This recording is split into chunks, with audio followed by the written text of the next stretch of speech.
प्यारे दोस्तों, यह डिक्टेशन 400 शब्द की 5 मिनट में 80 शब्द प्रति मिनट की गति से बोली जा रही है।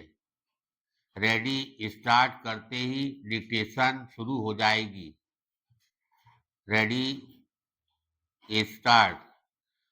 उपाध्यक्ष महोदय, यह जो बिल हमारे सामने है वह जिस रूप में हमारे सामने लाया गया है उससे यह मालूम नहीं होता है कि जो बुराइयां पिछले आम चुनाव में देखी गई उनका कोई हल निकले और सक्रिय रूप से चुनाव कराने की कोई एक योजना बन सके, ऐसा हमको मालूम नहीं होता।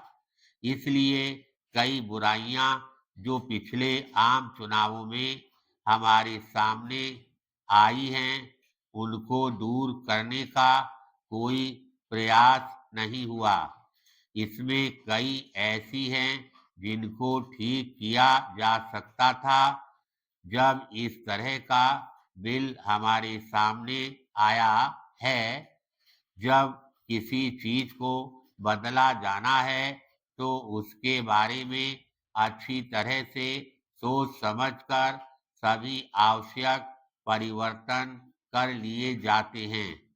लेकिन ऐसा लगता है कि कुछ जल्दी में एक दो परिवर्तन करने के लिए यह बिल हमारे सामने लाया गया है।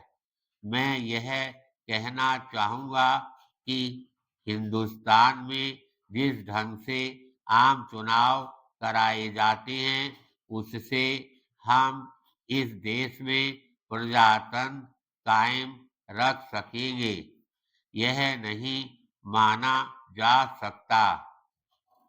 अगर आप ऐसा मानते हैं तो मुझे सिर्फ यह कहना पड़ेगा कि एक भ्रम में हम लोग हैं। जैसा कि कल यहाँ पर कहा गया, बड़े पैसे का चलन इन आम चुनावों में होता है, उसको रोकने की कोशिश होनी चाहिए। हमने यहाँ पर एक सुझाव दिया था कि आम चुनाव में किसी की तरफ से भी 3 लाख रुपए से ज्यादा खर्च ना हो। इस तरह का नियम होना चाहिए था, पर वह इस बिल में लाया जा सकता था, लेकिन ऐसी कोई कोशिश नहीं हुई है। इसमें जो कुछ बताया गया है वह सिर्फ उम्मीदवार की ओर से जो खर्चा होगा उसके बारे में बताया गया है।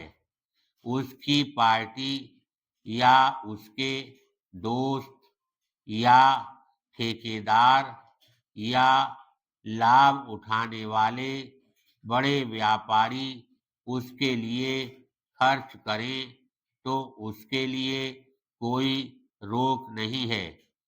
इस प्रकार करोड़ों रुपए खर्च किए जा सकते हैं।